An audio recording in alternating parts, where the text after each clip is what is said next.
Welcome into Second Down right here on ESPN Radio. Christian Gokel, glad to have y'all alongside. Really excited for what is going to amount to be a big Friday night right here on ESPN Radio. We have Benedictine football coming up for you tonight starting at 6 o'clock as they take on Christopher Columbus. So really excited for that. We'll be joined here momentarily on Second Down by the legendary Ben Troop. And then a little bit later in the show, PJ Zuko and Cam Urshery will be on. But again, as I mentioned at the top there, we have BC football starting at 6 o'clock tonight. And then over on ESPNcoastal.com, if you want something to watch, we will have Jenkins and Beach coming up with PJ Zuko on the call from Garden City. So really excited. Again, a huge Friday night coming up. But as I mentioned, the one, the only, hopping on with us here. Listen, Ben, everybody else is doing real important stuff right now. They're getting ready for a big Friday night. Me and you, we just get to hop on here and talk a little bit of football right now. So I appreciate you taking some time before you guys hop on 3 and Out. Just talk a little football right here. Let's do it. I mean, this is our busy season now, Christian. And then one thing I know that, we're going to probably end up having everybody does behind the scenes now, right? We're going to end up having our behind the scenes, but we're going to do it for real. We're not going to cut it up, edit it up. We're going to show you from the time Christian get up to the time he has to get on the road, to the time he has to be at the game, to putting together Second Down, 3 and Out. A lot goes into it, but shout out to Cam, shout out to PJ, shout out to Kevin, shout out to BJ, shout out to everybody. Charlie somewhere with his dog eating ice cream, getting ready for the game. So shout out to everybody, man, that make this thing really go on Fridays. No, dogs plural there. Dogs, not just one dog. Dogs plural there. But no, man, I'm so excited. We have actual real life college football coming up tomorrow. I mean, I think a couple of big games. Nebraska, Illinois, I think is going to be really interesting, especially with all the stuff going on with Scott Frost. If they lose that game, I mean, is he on the hot seat after one game?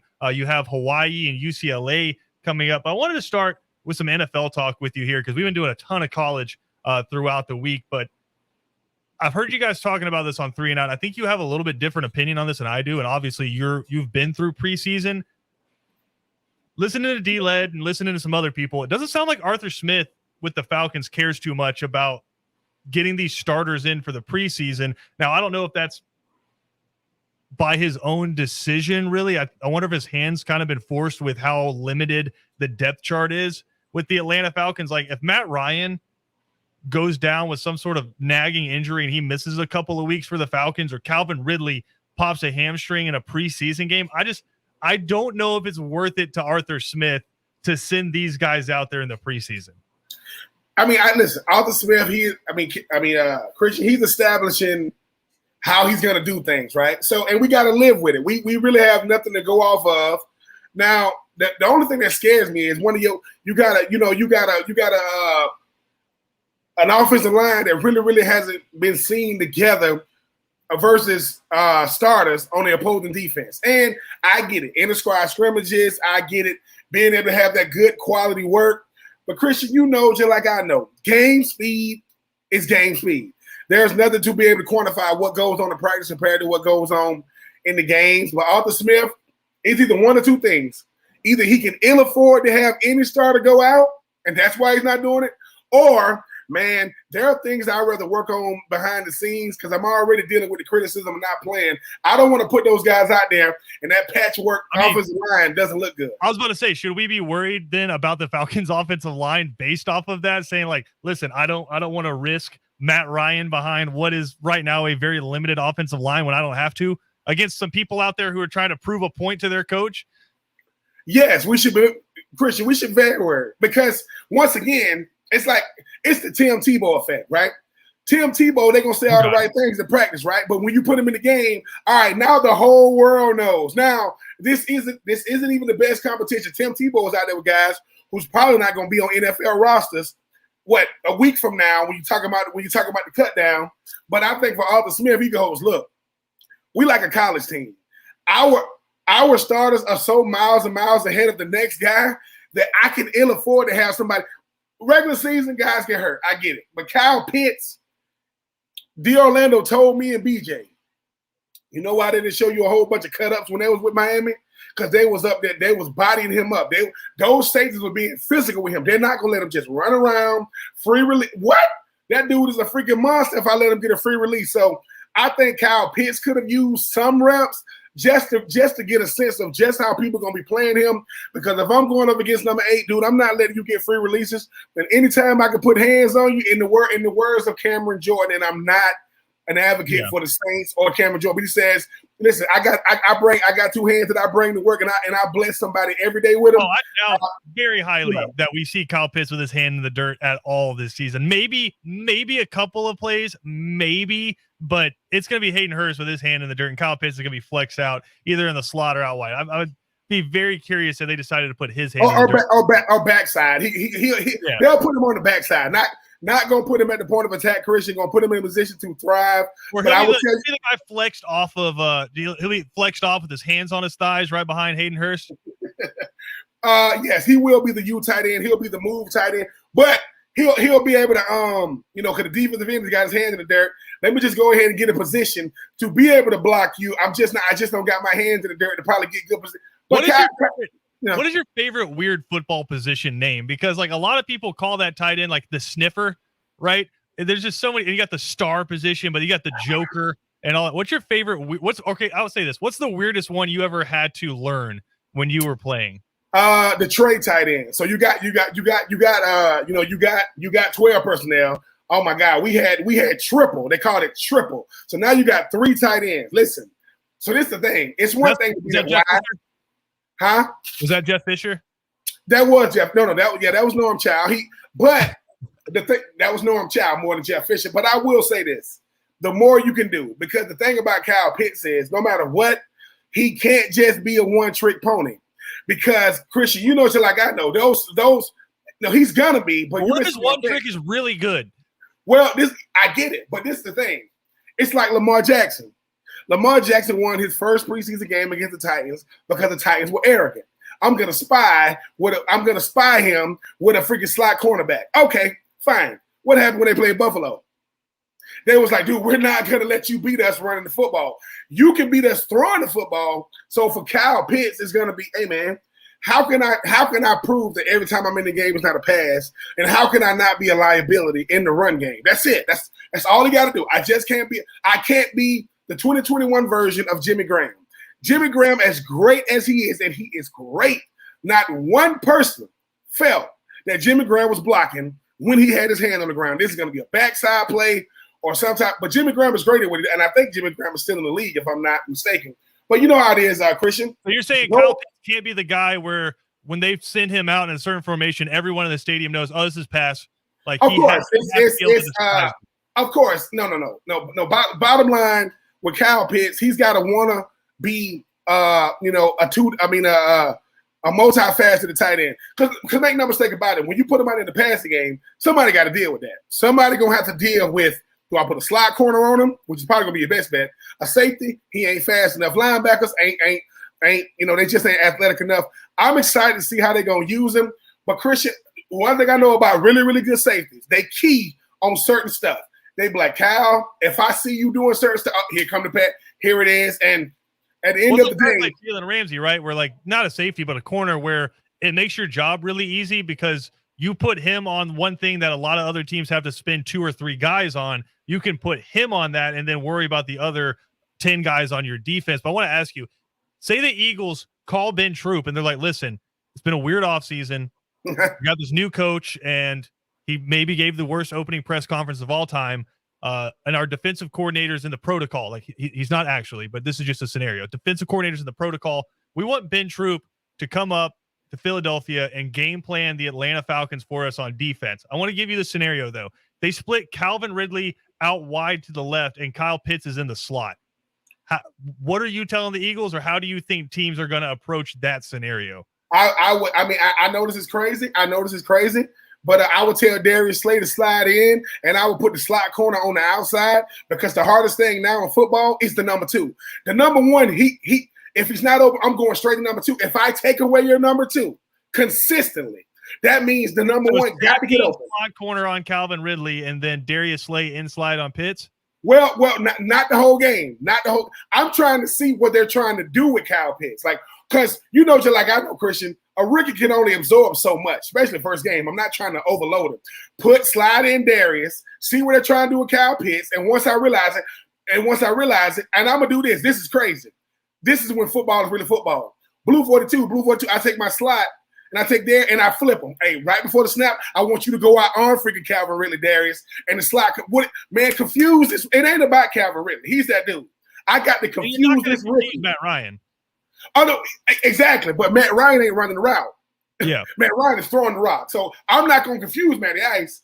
But all I need is Matty Ice looking at number 8 saying, "What are you doing? Like, what are you doing, Kyle?" That's why preseason matters, Christian. You know how it is as a DB, as a former DB, Christian. All you want to do is frustrate those receivers. Let me frustrate them, get in their head. That's gonna make me play. There's no better feeling than after like 3 plays, you guess all 3 plays. You're like, oh yeah, we got them. Like we got these guys dialed in. But I want to ask you because when you were a rookie with the Titans, and I know offenses have changed a little bit, but football, for everyone out there that says it changes, it doesn't change that much. Like a lot of the stuff we see is just stuff that's been moved out to the shotgun that's been run for the past 60 years.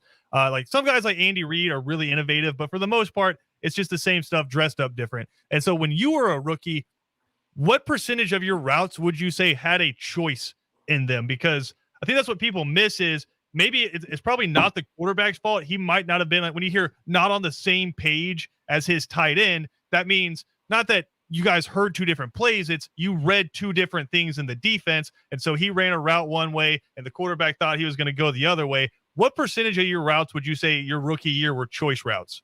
I would go maybe 15%. And the reason why is this. When you start talking about the nuance of football, once they realize you can understand coverage, you got to understand coverages first. So I don't want to So all I'm reading is that near safety. My whole life was, let me look, if that near safety takes off and he's running the bail, they're in cover 2. If that now, if that near safety, he has to run and bail out away from me. If he runs the bail straight back, they might be in cover 1. They might be in cover 3. So I think for what it is once I understood what the defense was, because man, it ain't even your routes. It's like they didn't tell me. I got to understand defense like I play defense. Yes, but I play offense. I know, dude, but you got to understand what they're doing. Why? Because if I know what they're doing, zone, man, I think that's what it was for me, Christian. It's realizing, dude, you telling me if I know what they're doing, then my coach said, look, talent plus preparation is only good when instincts take over. If your instincts never take over, you out there thinking. Thinking and football don't go together. It does not go. You got to react. So once I understood, okay, that near safety wasn't going to cover 2. No, man, he made it look cover 2 and he went cover. I'm telling you, and it's like Tony Gonzalez. Tony Gonzalez knew exactly what the cover is going to be from Kansas City to Atlanta. That's why he started all the time. I'm going to ask you about Tony Gonzalez because you said maybe 15% of your routes. When Tony Gonzalez went on a route, that had to be like 80% of the time he had a decision he could make. Now, this is another thing. So when we played Kansas City or we played San Diego at the time with Antonio Gates, Christian, they literally said, Ben, get open. What? Like, I want you to run as fast as you can for 15 yards and decide. If the save's on the inside, it's almost like it was uncoverable stuff. They just let him freelance. And Tony G, man, oh my freaking God, him and Antonio Gates, I see why they call so many passes. What you mean? And listen, man, when you come out the ball, the guy plays to the inside, run a corner. What if he plays to the outside? Okay, run it in. What if they bracketing me? Just run to the yards and just turn around. I'm telling you. How absurd is that though? Like how absurd is it that they were able to do that? Because when we're talking about it, it seems like, yeah, that makes sense, right? You run out there and you find the open pocket, but like within half a millisecond, they're able to digest a defense and know where the soft spot's going to be. Like that's Tom Brady level intellect. It is, Christian, but it also, but you got to think too. You got guys who they mastered at running routes. Both former basketball guys, Kent State, Cal Berkeley. But the thing is, they both run on their toes. It's they're taking all this information and they digested it so fast. And the time it takes the defense to react, the ball is in their hand already. Like this stuff is happening within 4 seconds. And if you're a defensive guy, those guys scare you to death. Like, dude, I got this dude going on. And you see linebackers doing this. So the fear that they put in the defense and the intellect that they brought with the instincts, dude, you can't. What? Tony Gonzalez has the most catches in NFL history. Antonio Gates got the most receiver touchdowns. That is not by coincidence. So them dudes was that dude. You got another segment to hang out with me? I mean, of course, I got you. All right, we'll be right back. More Second Down, hanging out with the legendary Ben Troop next.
Second Down on ESPN Radio is presented to you by the Uniform Source. Got a couple more minutes here with Ben Troop before he has to hop on. Look, BJ was getting on me here in the break, man. He was not happy about what's going on right here. He feels like you're cheating on him. I told him to calm down.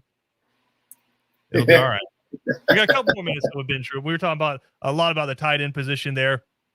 But, man, we have actual live college football coming up this weekend. But we made it. Like, how do you start watching games on YouTube, or like, are you watching like the top 25 classic games from last year, getting ready? Because Lord knows. You know what I do now, and I give a shout out to all the sound guys. These hype videos, they pretty freaking good, man. I give, because what I do is, full disclosure, I'll do the conference hype, then I'll go to individual team hype videos, because if you Army, it's all about beating Navy all about beating Army. But the way they chop this stuff up, it's a little blend of what they've been doing in practice, what they do behind the scenes, what they've done the previous year. So, yeah, and Christian, I will say this. We love college football for two reasons. Well, three. One, you want your rival team to just lose every game. Two, because we straight love college football. But three, dude, college football, you got such great variety of games. It can be teams you don't even root for, don't even watch, and it can become about as good of a game as you'll see all week. So I love the variety. I'm looking forward to it. We know how the story ends. I mean, unfortunately, it's a movie. We've seen it a lot. But I think, Christian, it's why we watch movies, right? It's leading you up to the ending. It's the beginning. It's the plot. It's setting it up. But I think you said it right. We made it, and I don't know how stadiums are going to look, because different protocols in different states, different. But at the same time, to every student athlete that's going to walk out there, P5, G5, HBCU, NAIA, I do not care. I respect y'all, because football is football. Playing corner is playing corner. Certain people get more exposure than others, but there is a cornerback at Cincinnati. Hasn't given up a touchdown in 2 seasons. 2, haven't given up anything. So all I'm saying is, we know about the usual suspects, Christian, but I'm looking forward to the names we don't know, and that Heisman is going to be tight, because the quarterback this year, they pretty freaking good. Yeah, Ben Troop, you can hear him for the next 3 hours coming up at 3 o'clock with BJ Bennett on 3 and Out. Ben, we appreciate it, man. Go hop on BJ before he comes in here and yells at me again. All right. Really appreciate Ben hopping on the show there. Got a lot more college football to dive into. Again, Cam Ursery and PJ should be on here coming up in the next segment. Got a huge Friday here on ESPN Radio. Do have an update for you, though.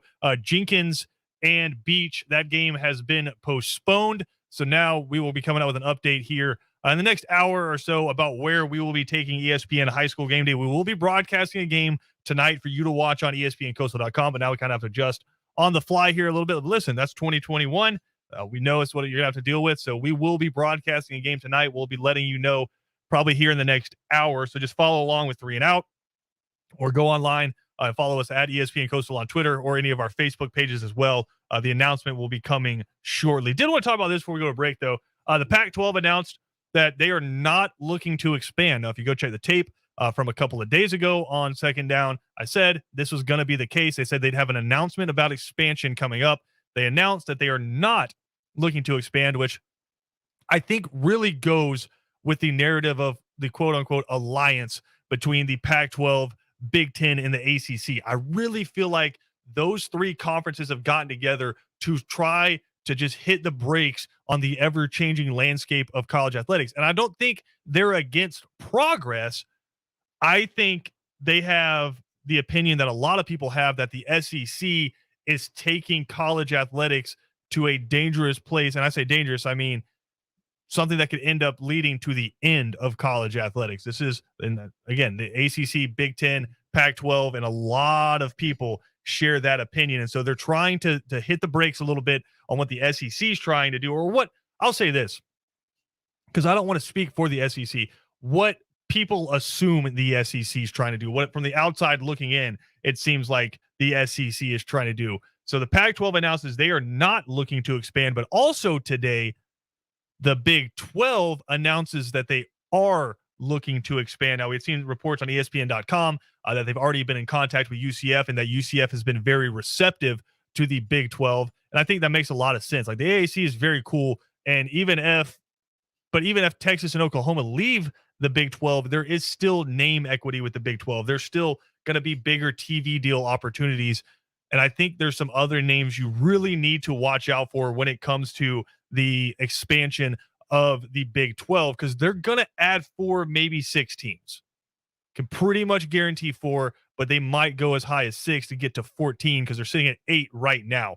UCF, I think, is at the top of that list, depending on where the relationship stands, because if you follow college football, you know Houston and the Big 12, they're not big fans of each other, but maybe, some of that stuff gets thrown away when Texas and Oklahoma all of a sudden leave. So I think Houston is another one to watch out for. Cincinnati is certainly a team to watch out for. You get the Cincinnati market, which is a major market, has an NFL team. You get that market, and you get a really good football program there as well. So UCF, Houston, Cincinnati, and then you start looking at the BYUs. Does that match up? Because BYU, they've been talking about joining a conference. Does this give them an opportunity to where they could come into the conference and be one of the foremost institutions in that conference? If you're in a conference with Texas and Oklahoma, I'm not going to say you're an afterthought, but you're never going to be the lead dog. BYU all of a sudden can come in and say, hey, we have the name recognition that stands up next to anyone in the Big 12. So I think watch out for BYU. I'd say watch out for Boise State as well. And I think, listen, if I'm the Big 12 and right now they're the Big 8, but I still have Oklahoma State and Texas Tech and Iowa State, if I can add UCF and I can add Cincinnati and I can add Boise State, it's not the SEC, it's not the Big 10, but it's certainly still, if you're ranking the conferences top to bottom, it's still certainly part of the quote unquote Power 5, I think. One other school I'd say to watch out for here, and there haven't been any reports, but I think this would make a lot of sense, and I think it would do big things for the Big 12, Louisiana out of the Sun Belt. It makes sense when you look at a map. And I know that doesn't really matter anymore in terms of conferences, but I think it makes a whole lot of sense when you look at the map. You get into that Louisiana market, and Louisiana, kind of as the little brother to LSU all these years, has built themselves a reputation to the point where they were a top 20 football team last year. They beat Iowa State to start the year last year, and they played good, solid football, and they put guys in the NFL.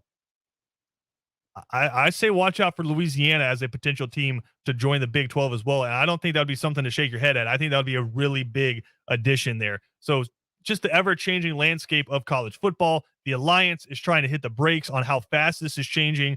And it looks like there's going to be some teams jumping ship from their G5 conference to try to hop in with the new look Big 12 conference, as Bob Bowlesby, I think, tries to save his conference and try to save his job out there in the Big 12. So really interesting stuff happening all around college athletics. And we are now just 8 days away from the kickoff of Georgia, Clemson, Miami, and Alabama, and just really the kickoff of college football. We got week 0 coming up tomorrow.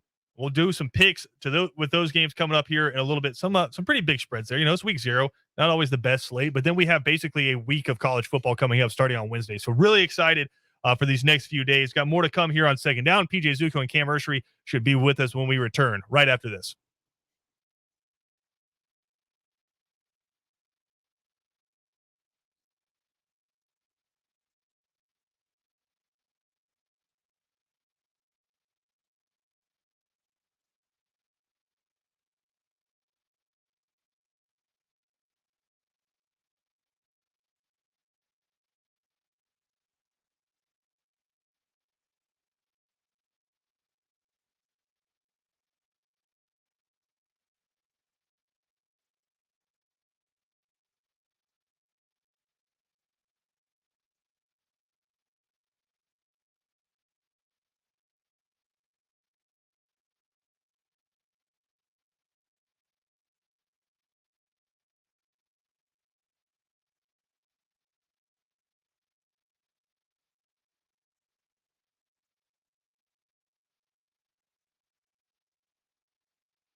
Second Down on ESPN Radio is presented to you by the Uniform Source. Christian Gokel here with you on a Friday afternoon, a hectic Friday afternoon. I mean, Kevin Thomas in here in the studio with us now. Kevin, I was just talking to the people, man. We got to let them know. Jenkins Beach, right?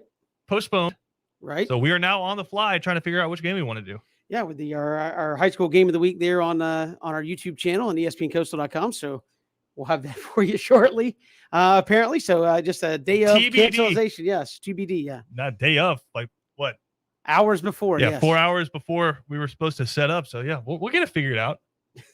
Welcome again. Welcome to the crazy world that we live in. Right? I don't. Of all the games we did last year, I don't think this happened once. Not the day of. No, I think everything we either knew like Tuesday, Wednesday, not the day of. Right. Usually you don't make it to this point, and all of a sudden you're like can't play. So that's kind of strange. I mean, obviously they're doing that of health and safety precautions. For sure. But, yeah, the day of. I mean, at least it wasn't 7 o'clock, and they're like, yeah, we're not doing this. I mean, so I get it. Again, It's a wonderful Friday. Yes. You and I. Yes, we're good. We'll be at. Well, don't. I mean, sorry. I won't feel good until I see a ball kicked off. As of right now, yes, you and I are doing Christopher Columbus That's from right. Miami at Benedictine. All of that, of course, Benedictine football on ESPN Radio Savannah, presented by Savannah Toyota. So we got a big game there, kicking off at 6:30, a little bit early kick. So immediately following 3 and out, Yep, it'll be yourself. So people might be a little confused, like, wait, it's I me. didn't hear Kevin, and now I hear Kevin. What's happening? Yes, so we will be at the stadium, so that's why I will not be following you here on And it Second Down. But should be the only Friday this year. yeah, it should be like that. But again, that's obviously Christopher Columbus coming from Miami. Care to guess, and you may know this, but if you're Christopher Columbus, your mascot can only be one thing, right? The Explorers. They're the Explorers, yes. And doing a little research into Well, I guess you could have been like the what do they call those boats? the Santa Marias or the The I mean, Ninas. yeah, the Ninas or the Pintas. Yeah. Yeah, I mean, look, apparently it's a very good program. State runners up, state champion 2 years ago, runners up 3 years ago. So And they're very good program. 5-0 in a limited season last Yeah, year. I was looking at some of the notable alumni that have gone there. You're talking about Brian Greasy, Mario Cristobal, who's the head coach at Oregon. Went there. You've got a bunch of guys like that, and A-Rod. Really? Alex Rodriguez, who obviously played some baseball. You see him on Yeah, a little bit. Sunday Night Baseball on ESPN. A little bit of baseball. So, yeah, so they've got a lot of great players in their past, and we'll see what they have tonight. But I know BC off a semifinal run last year, looking forward to a good start here to the 2021 season, and we're excited to be along for the ride. Again, some other big games happening around the area. How about this for Ware County?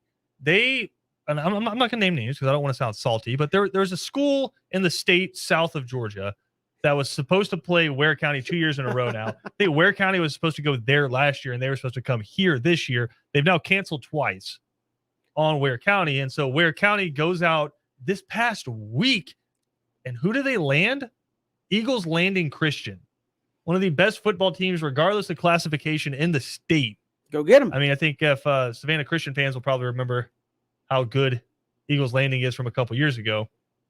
That all of a sudden, I mean, I think when you look at that game, if you had put that out before the season started, that probably would have been like a top 10 regular season game of the year. And they just scheduled that in a week. It's like BYU Coastal Carolina last I'm like, year. the more I know it, the coaches hate it. So if any high school coaches are listening, I know Jason Strickland sounded like he was amped. Let's do it. Hey, let's just not put out a schedule period and just announce on Monday, hey, it's Monday. This is who we're playing on Friday. And be done with it. Like, you know who that would really hurt the most? Or I shouldn't say hurt, but like tick off the most? Us. Yeah. There's no planning, but because you're just like waiting. But you never know. You're like, hey, you could have a tremendous game each and every week. It's like, hey, we're gonna let you know on Monday who we're playing. The end. I kind of like it. Just it brings a lot of intrigue into the. I mean, that's kind of what we're doing. We did it last year. We are kind of like, are we playing? Are we not playing? Well, BC basically, no, not basically. They did. They played a complete out of region schedule. Yeah, they 10 games, or did they end up playing 9? I think they played 9, but they were, but they ended up obviously rescheduling virtually their whole season in a matter of about 2 hours. Danny Britt did last year. So yeah, man, it's a crazy time that we're living in, and I'm going to keep my opinions to myself on some of that because a lot of it doesn't make any sense. But that is the the world we live in, where certain things are allowed and certain things aren't, and sometimes they kind of don't make sense why one is and what isn't. But that's the world we're living in right now. And again, we've got football tonight up and down the coast still, and in plenty of places, and it's going to be a good Friday night. Week 2 already in the regular season. I know first week for some in the regular season, but man, high school football here is still fun when you get out there under the lights. And for whatever you say, through COVID, not COVID, whatever your thought of it is, you go out there when everything you deal with, man, once that ball kicks off, it's just football again. You kind of forget about all that other stuff, and it is fun to watch the young men go out there and compete and get after it. And I'm excited to see what happens tonight. I think it's a big deal. I think it's one of the reasons why when you see, and again, I'm not going to name names, but there's certain organizations out there that do broadcast games, but it's a pay to watch kind of a deal. We didn't want to put anybody behind a paywall. Right. Yeah. Right. So it's like, obviously we're not a 501c3. We're still a for-profit organization, but don't think that should come from the fans, and it certainly shouldn't come from the players. So that's why I've been so excited to start this year, is because obviously our broadcast with BC on the radio, but then with what PJ's doing with ESPN High School Game Day and the Game of the Week, there going to the different stadiums and the different schools and experiencing different rivalries and matchups. I'm really excited for that. And I think big reason why we do that is because of the people. Absolutely. It's because of the community we're in. And like you said, I do think a lot of people out there kind of, if you don't feel comfortable going to the games, you still want that comfort of Friday night, I can watch or listen to a football game. And I do think that's something that's really important. That's kind of been lost in all this, is when we say, let's just shut everything down and let's not do anything for however long you want to say it is. Yeah. I do think we kind of forget about the mental aspect of this. And for people, especially in South Georgia, normalcy for them and really the happiness for them comes about 7:30 on Friday nights. It does. And again, I think we saw that in the willingness of kids wanting to play last year on the college level. Guys, I mean, obviously on the pro level, you want to get paid. Well, there's no red shirts in high school, right? So it's like every time you cancel a game, that's it for that kid. That's one off the list. And I think that's the part that you feel bad about. But I mean, I think if last year proved anything, is that you can do it. And again, I think that's one good thing that has always been good about just kind of the American spirit, if you will. Is like, if there's a problem, we'll figure out a way to do it. We'll figure out a way to work through it and do it the appropriate way and a right way. And you look, teams were able to get their seasons in last year. Georgia High School was able to get the playoffs in last year. Does that mean there weren't bumps in the road? Absolutely. But were they able to do it? Yes. And I think as much as you say, well, that's tough. I mean, for a kid that was a senior not going to college last year, I mean, you can't just go to the state and say, hey, man, I didn't get to play. Can I just have another year of high school? Like, it doesn't work that way. So, for them to be able to get that back, I think is big. And every Friday night is coaches would say that pre-COVID, every Friday night is so precious because, again, you could go out there and twist your ankle or twist your knee or whatever, and your season's done. Like, that's it. And you're not going to play anymore, maybe till college, maybe ever again. And that's why you got to enjoy every Friday night you're out there. And I think it's so important for the kids, for the parents, to get those experiences, to get those involvements, to get those memories out there and be able to have that. Because, again, there's nothing worse than I would imagine, like kids in California and places like that who just didn't play. Right. And you've worked since sometimes, not everybody, but sometimes since you were in 6th grade, 7th grade, 8th grade, 9th grade, 10th grade, working out, busting. Hey, man, it's finally a senior year. I'm going to get a chance to start and play a lot. And it's just, we're not playing. And like you said, you can't get that back. And there's no closure to that in any way whatsoever. And I think that's rough on a lot of people. And I'm glad that people have worked hard to see that we can do this. And there is a way we can do it. There's a way we could do it and do it safely and still have that enjoyment on Friday night. And boy, I feel like I'm starting to preach here, but no, I mean, but it is. But it is, and I'm glad we have it on Friday night. And again, I'm glad to get back in a booth tonight and call a great football game. And again, our journey for you and I kind of starts tonight, but a lot of kids started last week, and away they go. I've heard a lot from coaches. You work 350 days a year to hopefully play 15. Right. So I mean, that's the skew you're looking at for these kids, and we're hoping they can get as many games in as possible. But speaking of games, Kevin, a game you like to play, maybe I like to play it more and watch you suffer. since you won't be on 3 and Out later this afternoon, I want to go ahead and knock these out. Okay. Get them on the record. On the record, yeah. We have college football this weekend. We do. And with college football, obviously comes picks. Does. And I understand that you are a Fresno State and UConn expert. I mean, if there's anybody who's a more fan of this game, I'd like to know. So we got 5 games here on the docket that we're going to pick. BJ and Ben are going to pick. And this is just our scrimmage, right? This is our warm-up. Yes. Week 0 doesn't count. Don't hold this against us. So we're just getting y'all dialed in on some of these spreads, all right? First game on the docket, Nebraska at Illinois. Can I shamelessly plug, by the way? Go ahead. We will have Nebraska, Illinois tomorrow. Please, 12:30. So plug away. If you're looking for a college football Jones and the wife's like, hey, Georgia and all that, it's not till next week. You still need to get out and do you got to cut the grass. honey-do list. Yeah. Hey, 12:30, Nebraska, Illinois. We'll have it for you. Cut the grass, headphones in. Yes, exactly. Yep. And you can listen to that. So we'll have it on all our stations. And but man, this is a 7-point spread. Nebraska is the favorite game for Nebraska. You lose to Illinois, who's got the Brett Bielema on the sideline now. I mean, you lose to Illinois week 1. It's a lot of Scott Frost people going. Yep.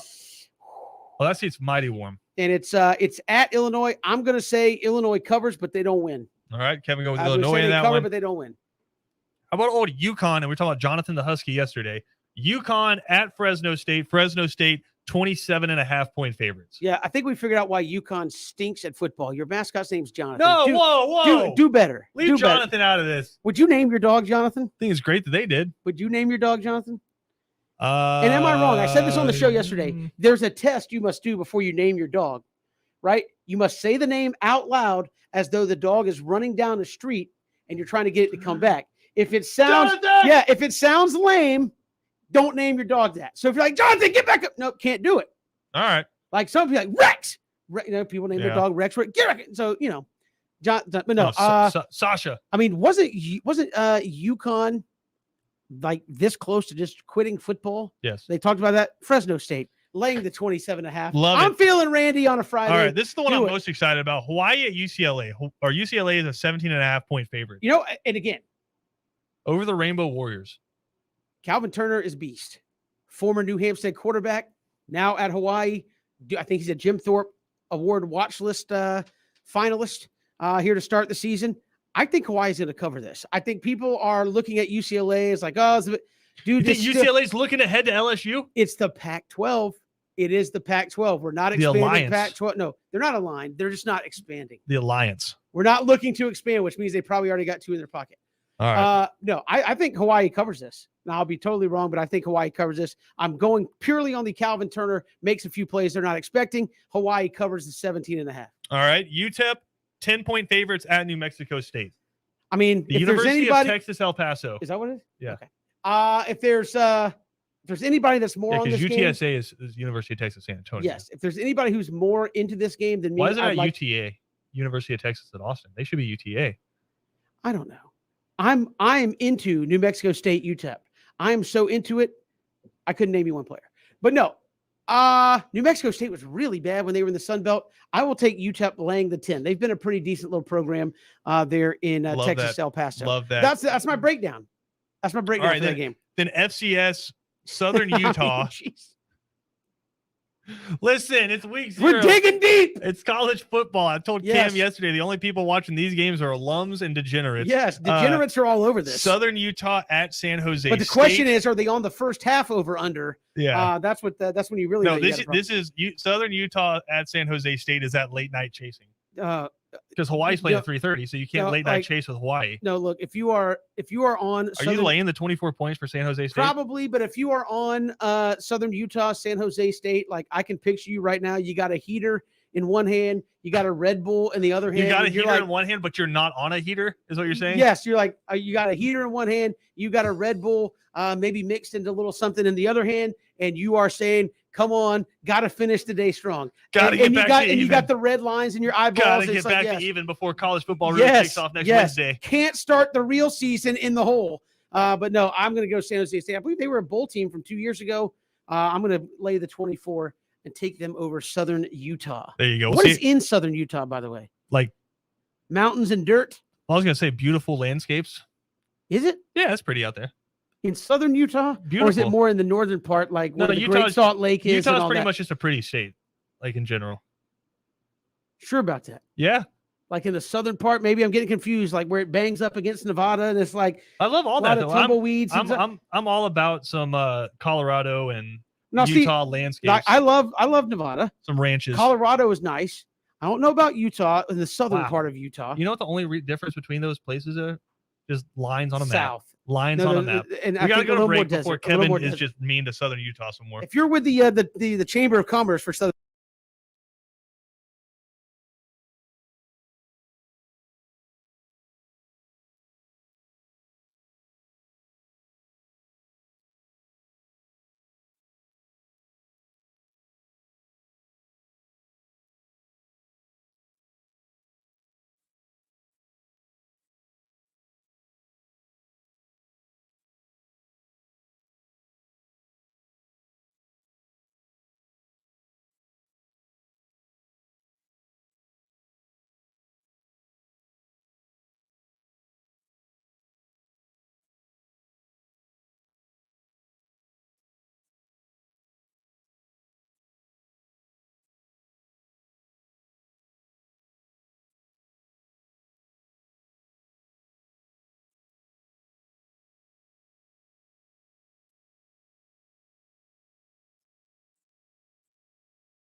Second Down on ESPN Radio is presented to you by the Uniform Source. Big show coming up here on 3 and Out. The guys will give you their picks for the college football weekend. And again, breaking down the Falcons and Jaguars training camp as we're coming up on the last couple of preseason games here. Again, big show coming up on 3 and Out. BJ Bennett and Ben Troop will be on that. And then Kevin Thomas and myself, will be on the call for Benedictine and Columbus coming up right after 3 and Out because of a 6:30 kick. Really excited to kick all of this football stuff off. We really hope you guys hang out with us and stay tuned to our social media for an announcement coming up for ESPN High School Game Day, as we've had to flex that game with the Jenkins and Beach game being canceled. So we'll keep you updated on all of that. Make sure you listen along right here on ESPN Radio.